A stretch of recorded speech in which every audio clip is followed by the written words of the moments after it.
Thank you, everyone, and welcome to our webinar. I just want to hand over to Kaushik Bhai, our Vice President, to say a few opening words, and then we'll hand over to Heena Modi. Thank you, Ashish. Welcome, everybody. Good afternoon. Thank you for joining this webinar. I'm really happy that, Heena Ben is doing this webinar, especially in the current crisis that we are faced with. Something like this or to focus on our health, body and mind should be excellent.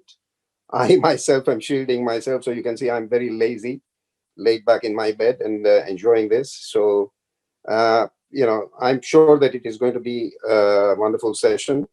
Just a quick one on the Oshwal efforts that are going on. Ashish has been really working hard with his wife, Bhavni. Both of them have been doing a lot of work in the background. And, we really appreciate all the efforts that are going on. On the Oshwal website, you will have seen the efforts that we are making to support our key frontline workers in the NHS by delivering meals. We are also supporting the elderly and the vulnerable people in our society with various different things. Again, all this information is available on our website. We also have a donation page. So if you would like to support our drive and to support this cause, please do go onto the website, and there are various options. You can pay by credit card, debit card, bank transfer, or even a check. Everything is there. So please, we would love your support. And once again, thank you for joining in. I'm not going to take up too much of your time because we need to get into this quickly. So back to you, Ashish. Thank you, Kaushik Bhai. And straight away, I'm just going to hand over to Heena Modi, who will take us through a presentation and then answer some questions. So Heena, over to you. Hi, everyone. Thank you for being here today. I'm going to do the talk in a mixture of English and Gujarati because I've been told that that will be really helpful. So let's begin. So the talk today is going to be about nutrition, what's important for a healthy body and mind.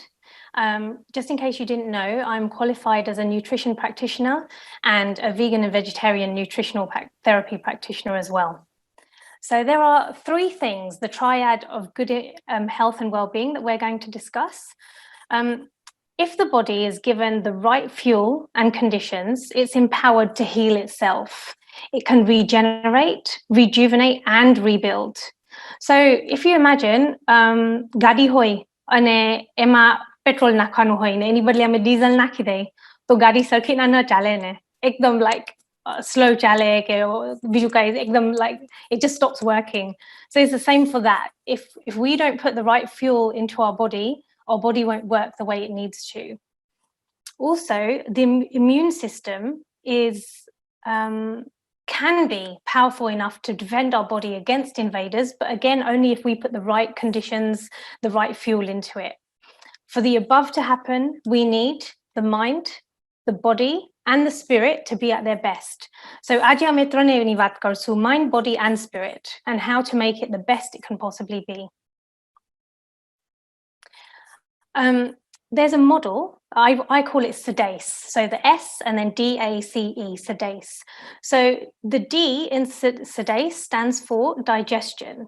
And digestion, ame khai, ane food, khawanu pachi jai is broken down, ane pachi je amne levanu hoy, ગ્રહણ કરવાનું હોય ખાવાનું આથી ઈ અમે કરી સકે.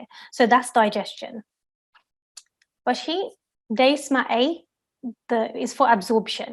So એમાંથી જે intestines hoy, જે ગ્રહણ કરવાનું હોય એ બધું absorb થઈ જાય અને પછી cells માં પહોંચે. So that's to do with the absorption. The C is circulation. So જે blood na cells હોય એ બધા nutrients બધે પહોંચાડે અને એની લીધે શરીરને જે nourishment જોઈ એ પહોંચે એના પાસે.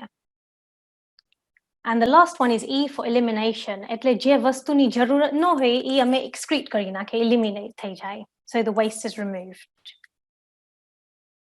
For good health, we need digestion, absorption, circulation, and elimination to be wonderful. So that is in our hands. Okay, that's something that we need to do. Okay, so now, if you can, via the chat option, can you write down what you think or send the message to say what you think the S in Sudesh stands for? So Sudesh માં જે S છે પેલો અક્ષર ઈ તમને શું લાગે છે કે ઈ સેના ઉપર હશે? ઈ તમે મોકલાવશો please ચેટમાં.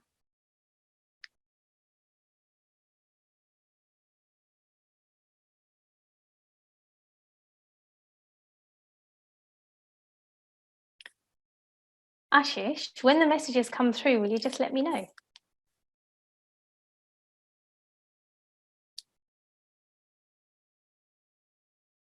Heena, if you open the chat icon, you'll see the messages as they come through. It won't let me switch between the two. All right, we have somebody called S stands for sun. Okay. Got another one who says S stands for socks. Another one who says S stands for smile. Self is another one. Okay. System is another one. Swallow is another one. Sugar is another one. Sound body is another one. 2 more and then we'll stop. Saturation is another one. Space. Interesting. Okay, so it actually stands for stress. So not something we want, but that's what it stands for. So what we're going to do now is Ashish is going to share the first poll. So we've got a poll where we want you to answer a question. So do you think stress can affect digestion? And Ashish is going to share a poll, and then if you could respond to that, that would be great. Okay, we'll give it 5 more seconds. Yeah. So the options are yes, no, and you're not sure. કે હા stress ની અસર થાય digestion ઉપર કે ન થાય or not sure. Okay. All right, we're going to close it in 2 seconds. Okay. We got, unsurprisingly, 100% saying yes, stress can affect digestion. Wonderful, top marks. Okay, so now the second poll, there's going to be 4. Second poll, do you think stress affects absorption? So stress ni asar absorption upar thai ke nahi? Ha or na or not sure. And just to remind you, absorption is when the nutrients get absorbed from the food. Okay. Few more seconds. I think most people have voted. I'm going to close it in 5 seconds. 3, 2, 1. Okay, thank you. So 94% said yes. Interesting. And 3% said no, and 3% said not. I don't know. Okay. So the third poll is about circulation. So this is where the nutrients are carried by the blood cells around the body, and that's the circulation. So yes, stress can affect circulation, or no, it can't, or you're not sure. Okay, a few more seconds. So stress ni asar thai circulation upar ke nahi? Ha, na, or not sure. Okay, we're going to close it in 5 seconds. 3, 2, 1. Okay, so the results for this one is 89% said yes. 3% said no. Okay. 9% not sure. Wonderful. Okay, last one. Does stress affect elimination? So that's where the body gets rid of what it doesn't need. એટલે જે વસ્તુ ગ્રહણ કરવાની ન હોય એને eliminate કરવા stress ની અસર થાય એના ઉપર કે નહીં? Yes, no, or not ખબર? I think most people have voted. 5 more seconds. Okay. 3, 2, and 1. Thank you. So for this one, we have 89% again saying yes, 9% saying no, and 3% saying not sure. Okay. My mistake, by the way, I was meant to ask you at the beginning of the talk to grab a pen and paper. So if you don't have a pen, if you can grab one, that would be great. Or even if you use your phone just to make a note. Tamara pota mate shares, not for anything else. Wonderful to see the polls. Yeah, so what I wanted you to make a note of is if you voted yes, that stress can affect any of these things, whether it's all of them or some of them, can you just make a note on your piece of paper about why you think stress affects it? It doesn't have to be long paragraphs. It can just be bullet points because it's only for you. But I think it will help when the talk is completed and you go back and then you want to think about it, it'll be really helpful. So just kagar ke phone ઉપર તમે જ્યારે લખી લ્યો કે તમને કેમ લાગ્યું કે stress આ કઈ વસ્તુમાં અસર થાય. Because definitely in the first one, everyone, it was 100%. So that voted yes, asar thai. So there must be some thought there. So I'm going to give you 20 seconds just to make a note.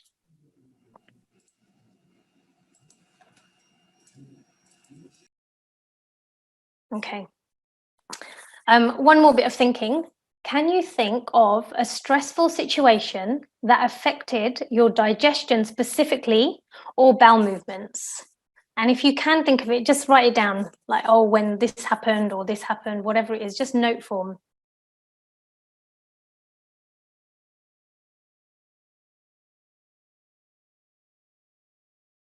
Okay, so now we're going to talk about the consequences of stress.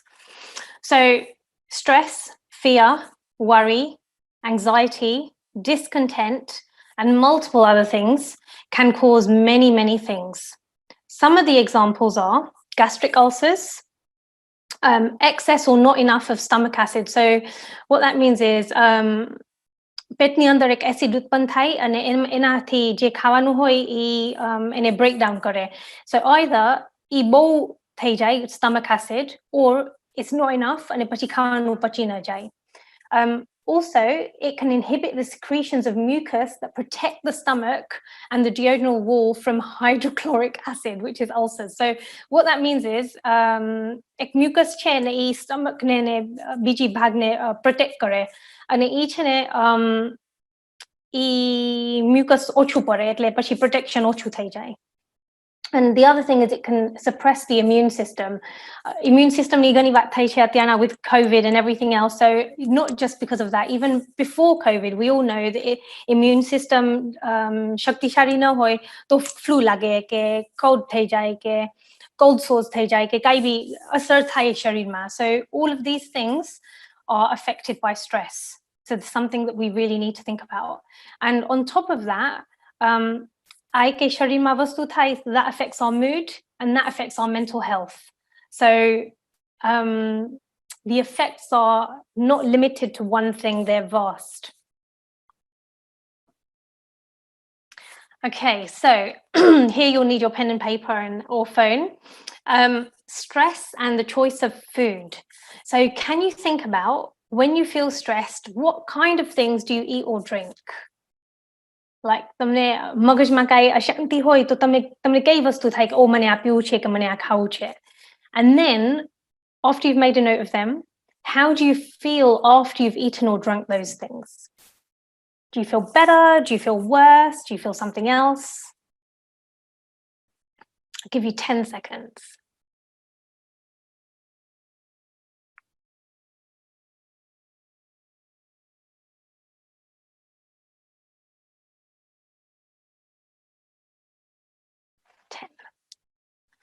Okay, so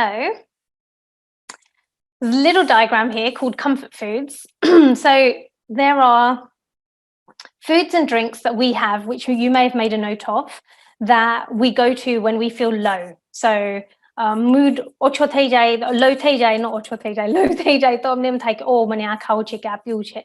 And then what happens is you have that food or that drink and your mood is lifted. You get an instant high. But then what happens? You're up here and you come down, you crash. And then you want to do it again, so you repeat. So you keep having this food or drink to get a high, and then you crash, and then you get a high, and then you crash. So that's a form of dependency, right? It's not good. Some people have that with tea, coffee, you know, એના વગર મને ચાલે જ નહીં, મને માથું દુખે, હું function ન કરી શકું. Some people have that with chocolate. Some people have that with salty foods or oily foods. Everyone's different. And there's no judgment. What it is doesn't matter. The fact is that we need to recognize that we have that pattern. And there are some people who when they're upset or stressed, they actually don't eat. So instead of abadu ke omane khao chi ke apiu che in appetite sa ochi thai jai ne khai ne. Obviously that's not good either, because then sharir ne jarur hoi ene mali na sake kan ke me khata nathi enough. Okay, so if you think back to the food and drink that you usually have, or even those that you avoid, can you think of anyone that affects your mood? So whether it's the, tamne vichar થાય કે મને આ પીવું છે કે ખાવું છે, or તમને એમ થાય કે મને આ નથી ખાવું કે નથી પીવું, either way, can you think of a way that it affects your mood? I'm just going to give you 5 seconds for that, because it's not, I think you'll be able to come up with that very quickly.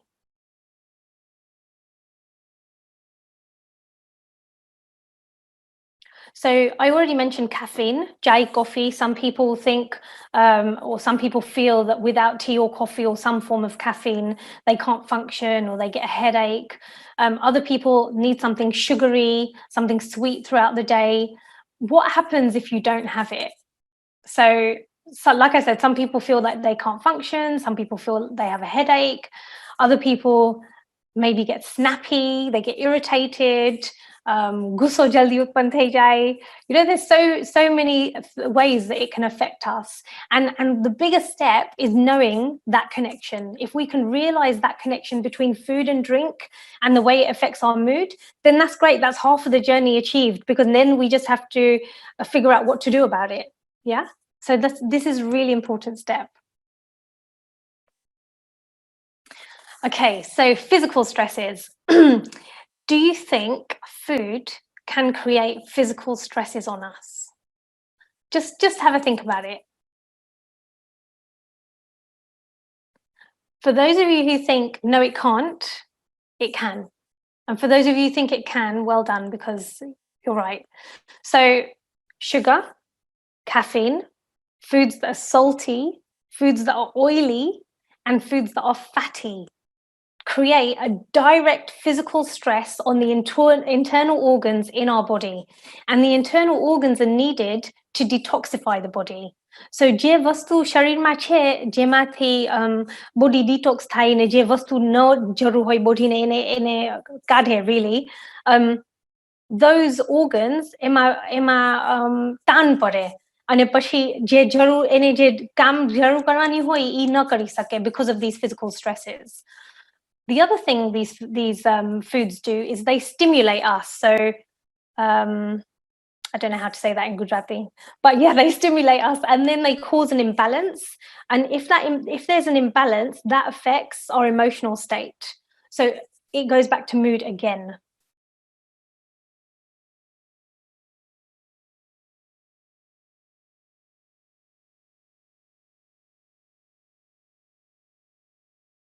Okay, exercise.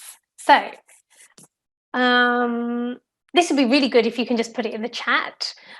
Do you think exercise can be not beneficial? So if you think exercise can be bad for the body, then put yes.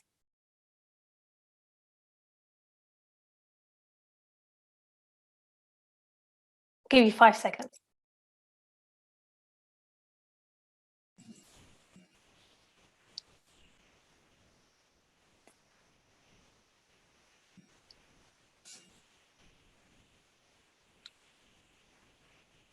What have we got, Ashish? Majority are saying no. We've got a few yeses, a few depends, and then it says maybe in some circumstances. Okay, so the effect of exercise, it does do something physical to the body, and that's the point. But it can cause an unbeneficial, so a bad for you, physical stress. So the answer is yes, it can do that. The issue is when we over-exercise, we can deplete the body, so the energy that's needed for other things is then wiped out. So what we need to do, I'm not saying don't exercise to anybody, I'm saying if you, for example, just say, તમે દરરોજ 10 minute ચાલતા હો અને પછી તમને એમ થાય કે ઓ ના મને એક્સરસાઇઝ વધારવાની છે તો તમે 1 કલાક ચાલવા માંડો.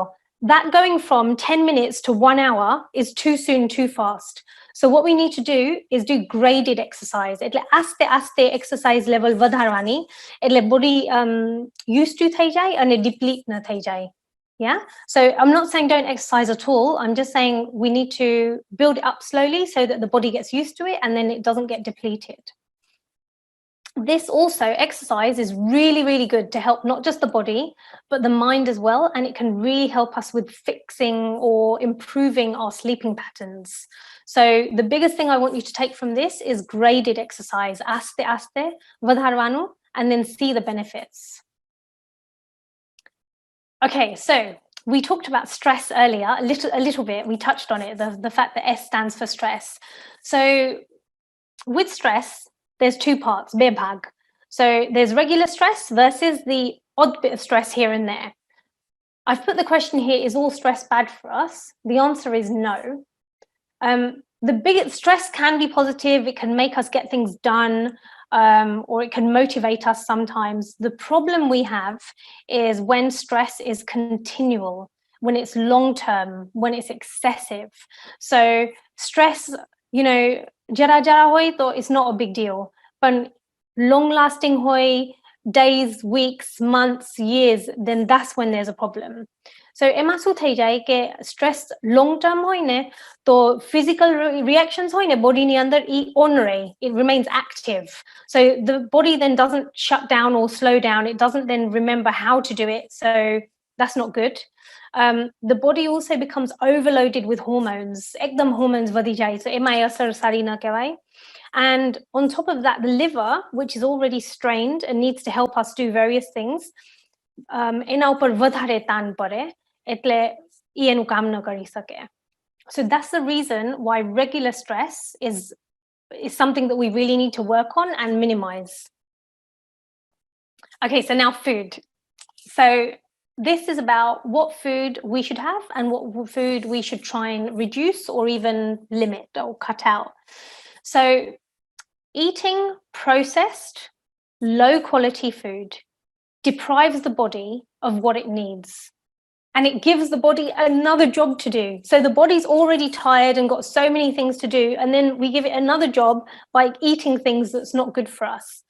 And then what happens is, to eliminate the E in sedase, this heavy, fiberless food requires lots of energy.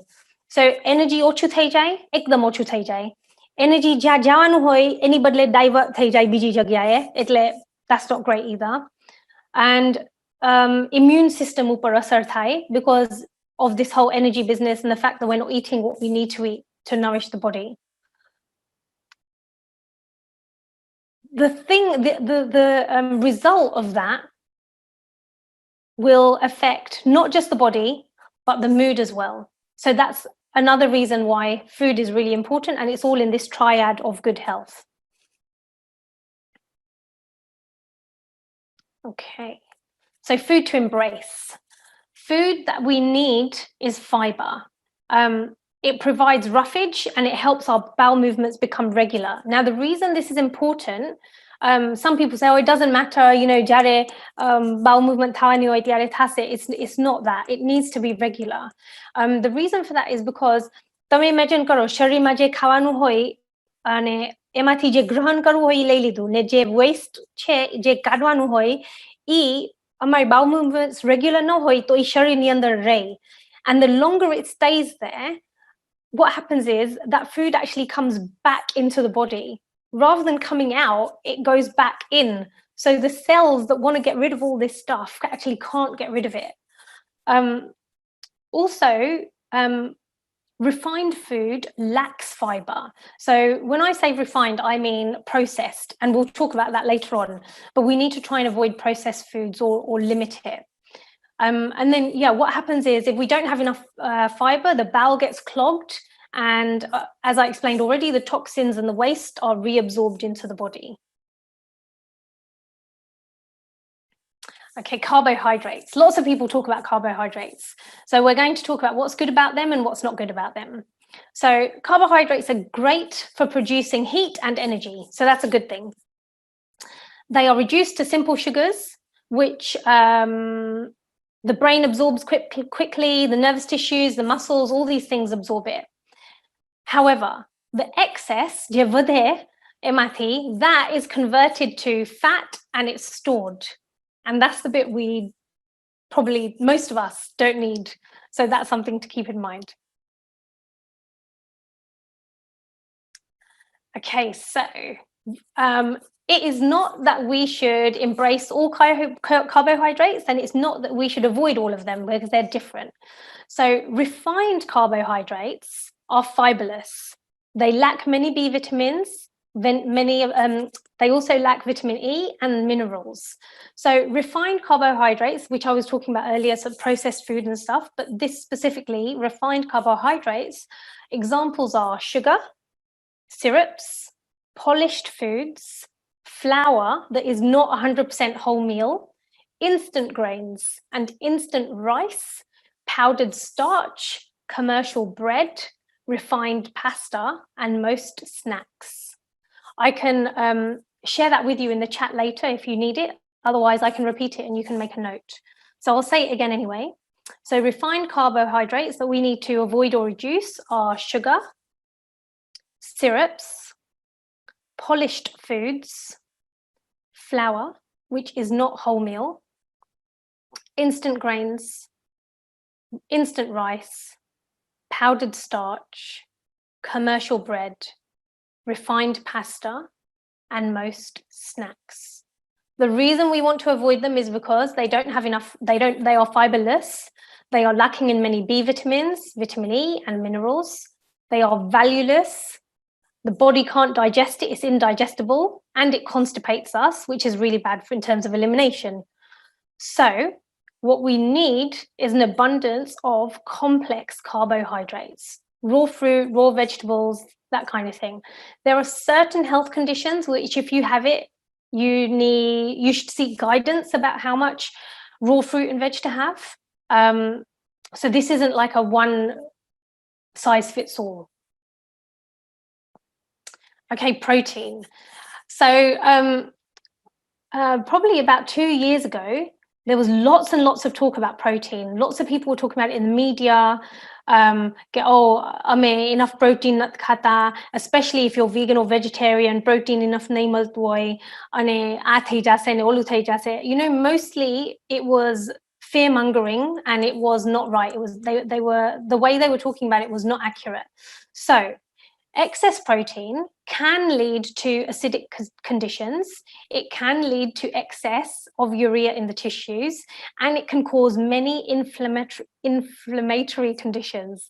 So for that reason, we don't want to just keep piling on the protein and just having lots and lots of it, because it's not good for the body. But the other side of that is insufficient protein will cause low amounts of energy, poor stamina, insufficient resistance to infection. It can make us weak. It can cause, help lead to depression.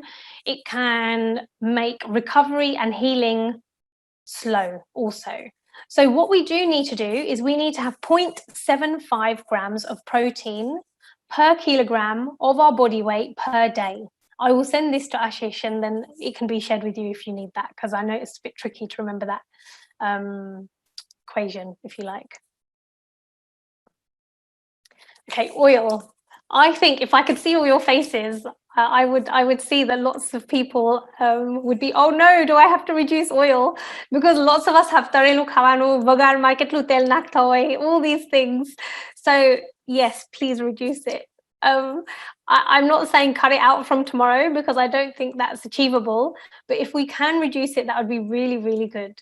So if possible, we should avoid frying, because it negatively changes the molecular structure of the food. Yeah, I can't say that in Gujarati, but that's what it does. So that's why it would be good to avoid frying. If you really can't do without oil, then use a little and cook it on a low temperature. So for example, vagarma, if you can't stomach the idea of doing vagar without oil, then use a little bit and cook it on a low temperature. Alternatively, you can saute things, fry it quickly, and you can also do it using water and tomato juice, which sounds maybe really strange, but if you try it, then you'll know if it'll be okay or not for you. You can also grill, bake, and steam foods. That would be a great option. One thing which I really, really want everyone to take on is not to reuse oil. So, you know, I mean, bhajia tare ane pachi I tel cool down thai ne pachi beni manaki de ne pachi pachu vapre. Please don't do it. What happens is it creates free radicals, which then cause ailments in the long run, and free radicals can also be carcinogenic, which means that they cause cancer. So we don't want to do that. We want to either just really limit the oil uses anyway and try not to fry, but if you do fry, throw the oil away, don't use it again. And the other thing I want to share with you is oil-less vagar. So probably a year or two ago, I started doing vagars without oil. So I put the rai, jiro, everything in the pan, let it heat up, and it actually pops without the oil. So, and then you can add the limro, marcha, tamita, whatever it is. But basically it works. And I have served that to my husband and my mum and other people I know, and they did not have any idea that there was no oil in it. So it's good and you should try it. It's really, really like not a big deal. Okay, salt, another, I can't give up salt. So, you know, we're known for having a lot of salt in our diet. The reason, if you don't know, that we should reduce salt is it can cause raised blood pressure, which can also increase our chances of heart disease and stroke. High blood pressure often has no symptoms. So many of us may even have high blood pressure, but we don't know.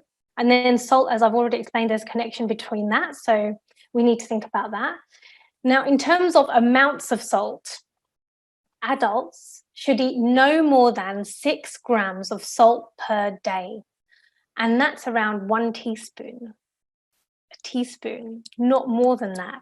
The maximum salt that children should have depends on their age. And I can send a link to an article that explains how much they should have according to their age. I can send it to Ashish later and then he can forward it to you if that helps. So yeah, so please try and reduce salt intake. Okay, so now foods we should embrace. So here are some of the things that would be better for the body and therefore better for the mood. So brown rice, this was the whole polished and refined stuff that we were talking about before. So now the thing that we should try and swap our white rice for is brown rice. Instead of white pasta, have wholemeal pasta. Lots of fruit, vegetables, whole grains, dried beans and lentils, nuts, all those things are good for us. The reason for wanting us to increase things like brown rice and brown pasta and brown bread and brown flour and all that kind of stuff is because to make it brown, they process it and they refine it and they take all the goodness out of it. And that goodness is then, one, we don't get what we need, but two, it's then really hard to eliminate the E in Sudase. So that's why these things are better for us. Okay, water. So when, why, how much and how often? So some people say you should never ever have water when you're eating. Like pani piyojno jo meal sathe ardhi kalak pela ke ardhi kalak pachi or something. You should never have it during meal times. Other people say you should have water like 1 liter or 2 liters first thing in the morning, and it's really, really good for you. And then doesn't matter if you don't have it later on. I want to say to you, there's no hard and fast rule. So for some people, it's better for them not to have it with food. The reason for that, which is the bit that's been lost, is digestion ma'asartai. So what it does is it reduces the effect of the stomach acid, and then it makes digestion difficult. So that's why for some people who have those issues, it's not good for them to have water or chas or whatever it is, any drink with food. They should wait half an hour before or half an hour after.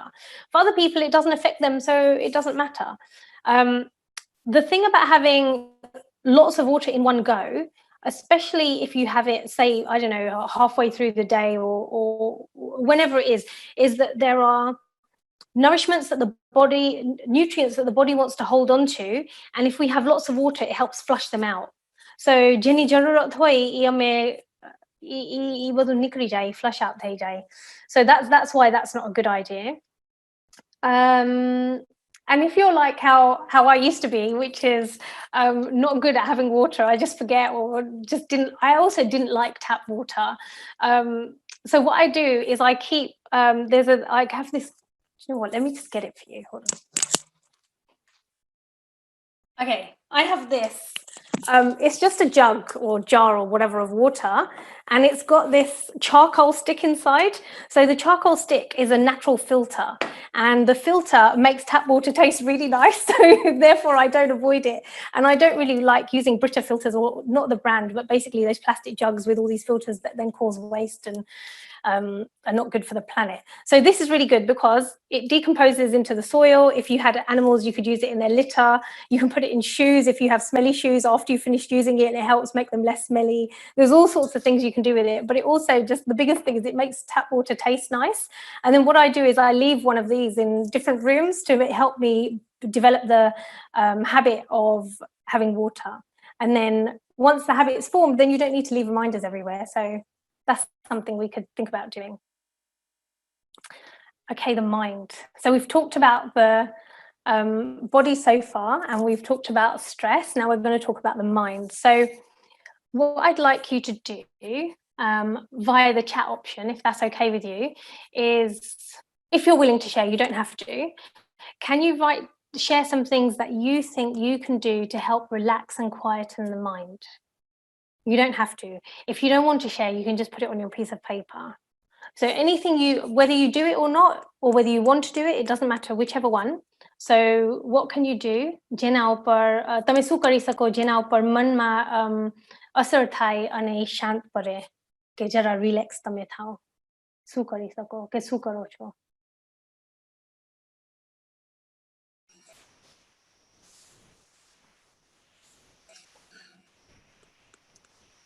Lots of people saying yoga, meditation, dancing, gym workout, walking, meditation, yoga, walking. So lots of yoga and meditations. Wonderful. Listening to music, walking in the woods, listening to music. Yeah. Cool. Similar Thank you. comments. Awesome.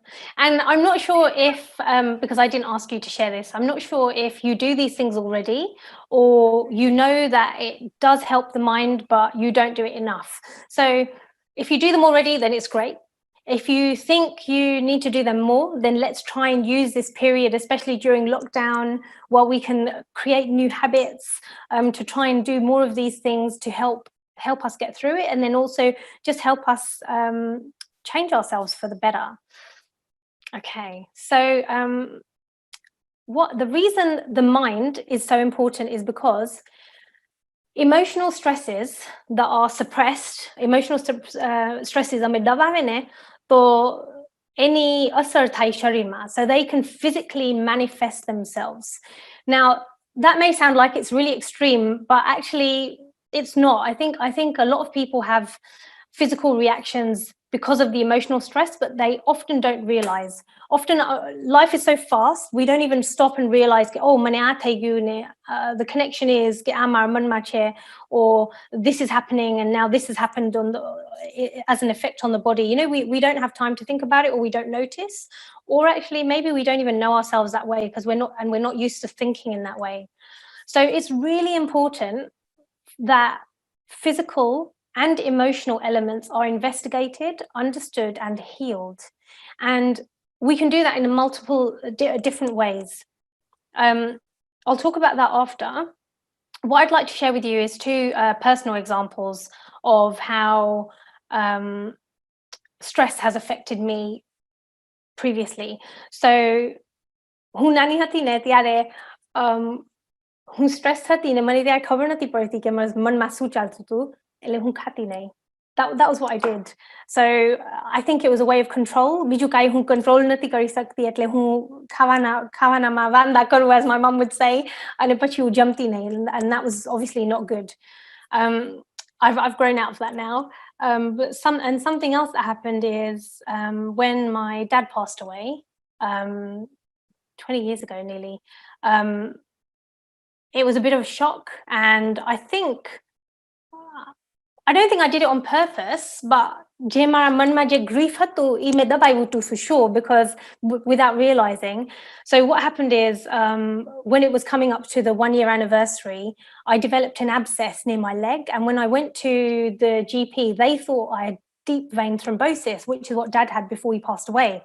I also developed this cough, and through the cough, I didn't have asthma, I didn't have a chesty cough, there was nothing, but I'd end up coughing so much that I'd heave, nothing would come out, but you'd go, oh. And Dad was vomiting because of the treatment he was having when he was being treated for the cancer.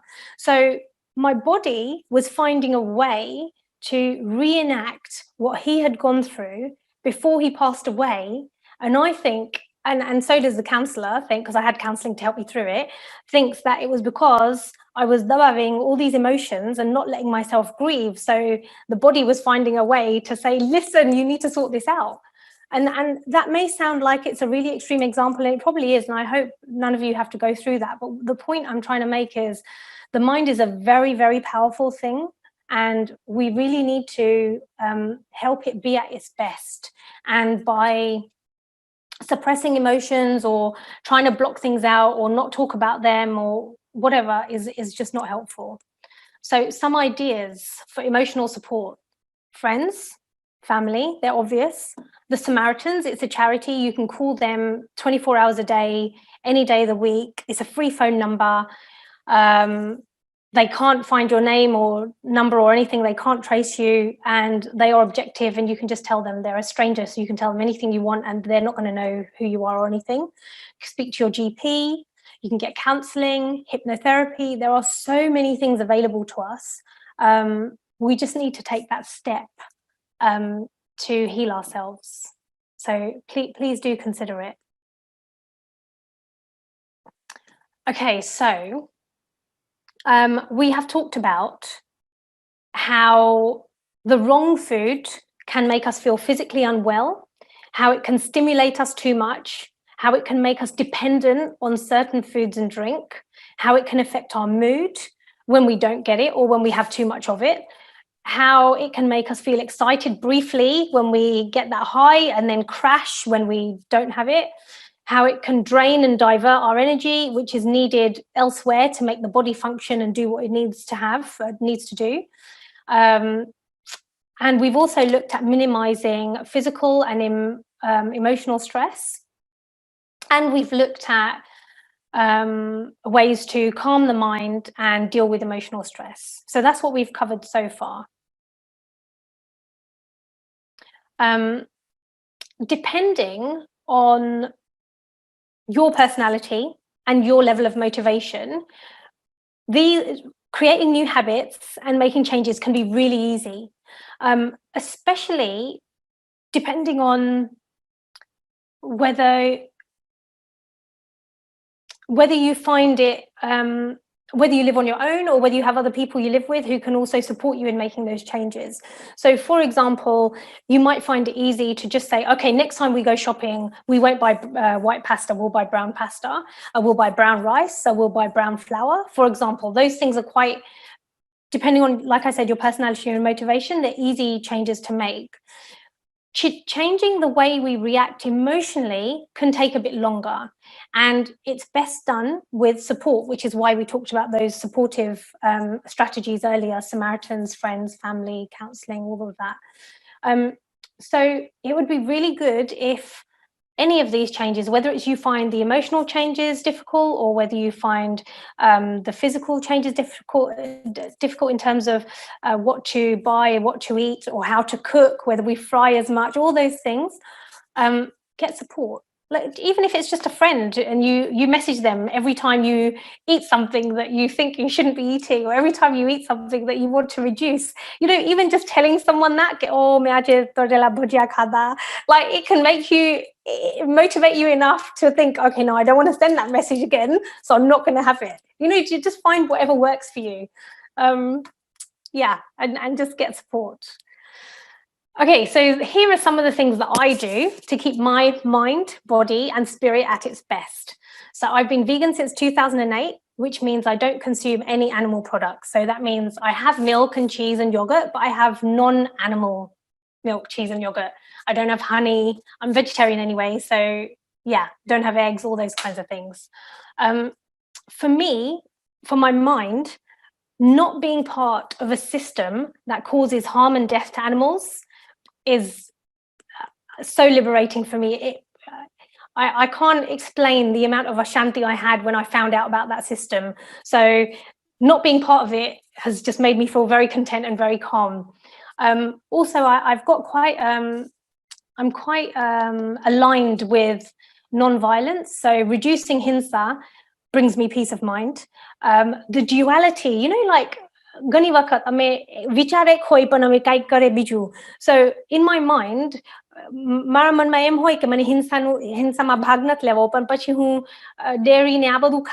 it doesn't make sense. It's a duality, because in my mind I don't want to do it, but in reality I am part of it.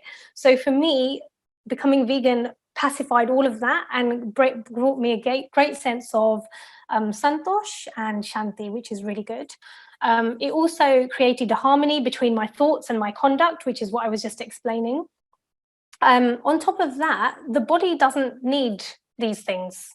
So it's helped me cut out things I don't need, which is a form of tyag, you could say. And it's also helped me become a bit more minimal. And a result of that is it actually helped me with some various health issues that I didn't know were caused by eating dairy, which is really interesting. But I eat well. I have a huge choice of food that I can buy or make, so there's no issues. I'm not involved in being, I'm not part of the destruction to the environment, which is caused by the dairy and meat industry. And like I said, minimalism for me is liberating.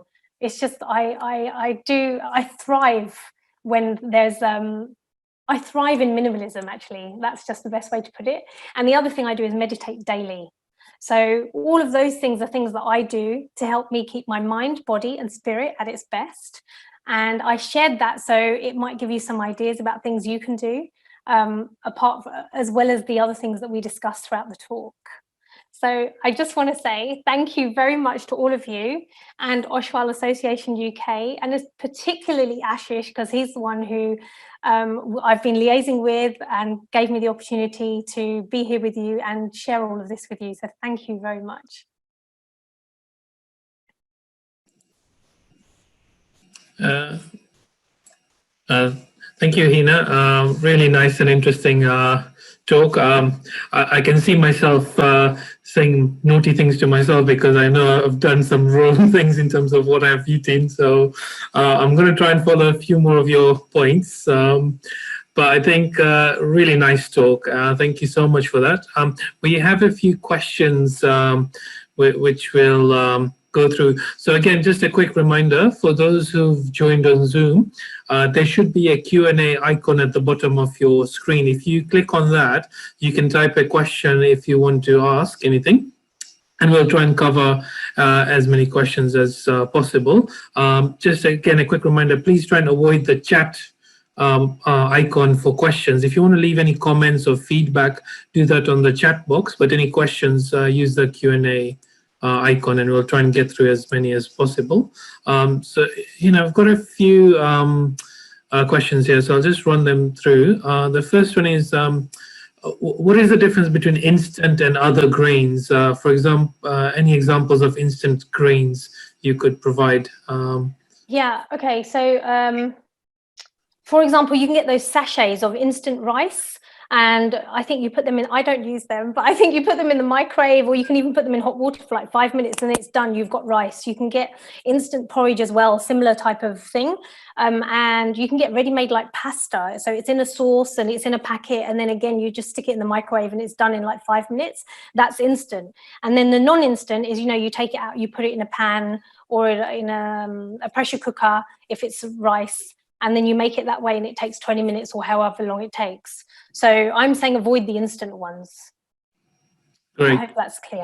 No, thank you. And I think probably something that we're going to send out on the email as a follow-up anyway, but somebody is just asking for a quick reminder of the amount of protein we need to take per day? Oh yeah. And it might be slightly different for men and women, so maybe we put Yes. the follow-up email. Yes. So that might be easier. Yeah, if it's okay, we'll do that, because I can't remember. It's 0.75 grams per kilogram of something. It's not easy to remember, but yeah, I'll send that to you.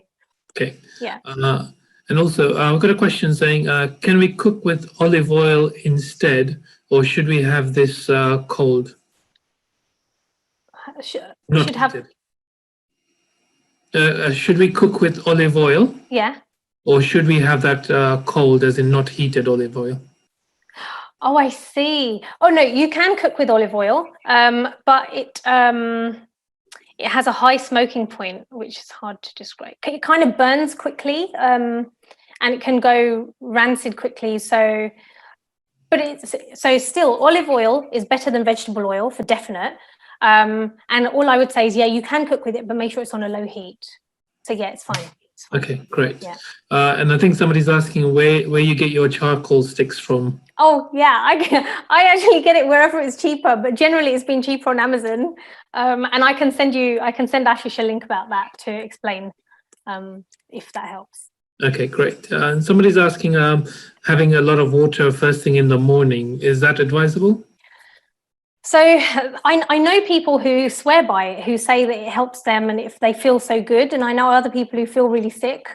So the thing is, without taking a proper history of you and understanding things about your digestion, about your health conditions, whether you have any, whether you don't, I can't really say a blanket answer. So that's kind of why I said for some people it's fine if they have water with their meals. For some people it isn't. For some people, drinking loads of it in one go is okay. Generally, I would say having lots of water, it's not about the morning. Having lots of water in one go only once during the day, for example, is not good, because you really need it throughout so you can top up the body. And also having it in one go means that you can flush out all these nutrients which you need to retain. So that's why that's not good. But I'm not specifically commenting on whether you should have like a litre or two early in the morning. That's depends. Yeah, and I think that's a good point. Just a quick reminder that whatever we say here, I think it's more generic advice. Obviously, if anybody's got a specific condition, they would need to consult their doctor in terms of the diet changes and things like that. So just be mindful of that in terms of when asking questions as well. Again, I've got a similar question. When should we eat fruit? Would it be better to eat fruit after a meal? Before. Definitely before. So basically, fruit digests more quickly. So if you imagine, if this is your stomach and you filled it with, I don't know, rotli shak, rice, whatever, and then you have fruit on top of that, and the fruit ferments quickly and the rest of it doesn't. So you've basically got rotting food in your stomach that can't push through all the rest and come out. So that's why, and then it produces gases and all sorts of discomfort. So that's why it's better to have fruit first, so it can get out when it needs to get out, and put other things on top. But the other things on top, really, there should be like a half an hour gap. So it's good. That's why it's good to have fruit as a snack rather than with a meal. And if you're having it with a meal, then I would say half an hour before would be good. So therefore, really, it's not with a meal, is it? Because half an hour between, how long do you sit for? You know, like, so yeah. So it would be better as a snack. Definitely. And I think I've got another question. I think, like, in terms of making small management changes, what are the top 3 things you would recommend from your experience? So I can only say from my experience, because I don't know what you're at, where you're at, and what you eat and all that. So small manageable changes. So the thing is, you know, I said it depends on your personality and your motivation. So for me, I'm not trying to tell anyone to do what I did. I'm just sharing what was my 3 things were.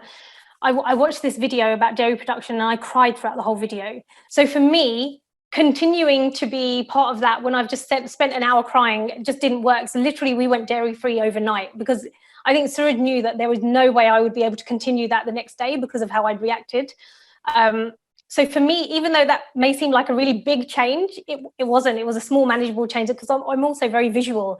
So whenever I was tempted to have cake or something, when I went to someone's house, I would see the images of that film in my head, and then I would just not want it. So for me, that was small and manageable, even though it may not seem small and manageable to other people. The other one was this, to help me drink, because I really wasn't good at drinking water at all. A third one, the oil, actually, it sounded really big, and I really wasn't convinced that it would be okay. So I thought I'd just try it. And actually I tried it and couldn't tell the difference. So then I was sold. So then if I don't need it, then what's the point of putting it in my body, right? Because we get oil through other things. You know, some people say, oh, if you do oilless vagars, you won't get what you need. And like your knee will not have the liquid it needs around it and all that kind of thing. I'm using not scientific words just to make it easy to understand. But we get oil through other foods that we have. So we don't need to do a vagar with oil and things like that if you can tolerate it. So, yeah. No, great. I think one thing I picked up from your list was wholemeal and brown rice. Yes. That's probably something I'm going to try, because I normally go for the normal rice, but I think I'm going to try the brown rice just as a small switch. But it's, like I said, I was listening and I think, I can do this small switch. I've got another question, but I'm not going to take it because it's asking whether dairy is harmful to the body. But I think, some people can be allergic to dairy as well. So I think it's, again, specific to the individual. So I think, again, I would advise that if that is an issue for you, just to consult your doctor. It's not a question really for this platform. But one question is, what are your thoughts on intermittent fasting? So it depends on how you define that. So I know people who define intermittent fasting as having 12 hours between. So for example, if I finished my meal at 8 o'clock today, then I shouldn't have anything for 12 hours. Some people call that intermittent fasting. That actually is really cool, but it depends on you again. So generic answer, I can't really say. I can say to you, for some people, waiting 12 hours between one day and the next day before eating is really good, because it gives the body a chance to digest what's in it. It gives it a chance to rest also, to accumulate the energy it needs to do the next thing it needs to do the next day, all that kind of thing. For other people, they just can't do it, and they'll struggle, and then they'll become moody. So then it's not worth doing that. If you're actually going to cause yourself more stress here and physical stress, it kind of defeats the purpose, because we're talking about this triad of health, right? The mind, body and spirit. So it's hard to just focus on one thing. And other people think intermittent fasting is you eat one day, however much you want, and the next day you don't eat anything at all. Yeah, I would need to meet you and talk to you and sort of do a consultation to say whether what I think about it for you, for your purposes. Yeah, again, everybody's different. Definitely. I'm going to take one more question. Okay. Just asking whether it's better to have smaller meals with healthier snacks throughout the day, or just 3 meals a day. This could be potentially dependent. Yeah, definitely dependent. It depends on. See, thing is, generally it's good to eat little and often. This is generally. But the thing is, if you have a lifestyle where you can't do that, then what does that mean for you? So that also needs to be taken into account. The other thing is, one of the reasons little and often is good is because it encourages people, or discourages, I should say, people from sitting down and having one humongous meal in one go with lots of different parts, and then not eating for a few hours and then having another humongous meal. So that's not great for the body. But there are some people who can eat like that, even 5 meals a day, and they're fine. When I say they're fine, they appear fine. What's happening inside is a different issue. So yeah, it may sound like I'm copping out, excuse me, of answering these things, but it's really not. It's not a straightforward one size fits all. Sorry. No, I think, Heena, you're right. Diet and nutrition is very individual to the person, and subject to a lot of personal sort of conditions, maybe medical conditions, etc. So one needs to be very careful. And I think what I would advise, from my point of view, would be consult your doctor or anybody if you do have a condition, to see what would be best for you. rather than just try and copy somebody. Yeah, absolutely. Because a lot of people do talk about what they do and even what their doctor said to them, but what their doctor said to them is based on their body and their condition. So if I then tell Ashish, this is what my doctor said to me, it doesn't make sense because his body's not the same as mine, right? So therefore, yeah, either a doctor or a nutritionist or dietitian, depends on what your aim is. But just keeping in mind, this talk is about all three things. So often doctors don't have the time to look at you in a holistic way. Like, it's a 10-minute appointment, you come here with one item. So talking about one thing, digestion, they're not going to then talk about how it affects your mind and your mood and all that. So it's a bit tricky, but yes. Absolutely. And I think a lot of the questions we've had, thank you so much, everybody, for having them, have centered around diet. But I think one other thing which Heena did speak about was just the mind and how you can actually bring peace about for yourself. Maybe just small changes there daily, just to take 5 minutes out from your busy schedule to meditate, or just even literally just sit and think or contemplate something, could be a small change which sort of contributes to the overall healthy body and mind. Yeah. So absolutely. I think that's all the time. I think, I'm sorry, Heena, we've already gone on 3 o'clock, but thank you for hanging on. Thank you, everybody, for joining as well. Heena, before we close, do you want to say any few last closing words? No, I'm just thank you to everyone for being part of it and being here and participating in the polls and sharing your questions and everything via the chat also. It was really good. And yeah, I guess I'll just send some of the information to Ashish and then he can send it to you, if that's okay. Yeah, no, thank you, Heena, for actually doing this and bringing sort of your experience and sharing it with everyone. I think, let me just check the numbers. We've had over 200 people on YouTube watching, and wow. Lots of people joining on Zoom as well, so which has been great. If we haven't covered your questions, many apologies, but we will send an email as a follow-up to this webinar with some additional information. And lastly, thank you again, Heena. And I think Heena also runs a website, Plant Shift, with lots of information and links if you want to know a bit more about kind of the subject matters raised today. So I think, again, we'll sort of put that in the follow-up email. But thank you, everyone, for joining, and thank you for today's webinar. It was very informative, and like I said, I'm going to try and follow a few of those points. Hope everybody else does too. So thank you, everybody, for joining. Take care.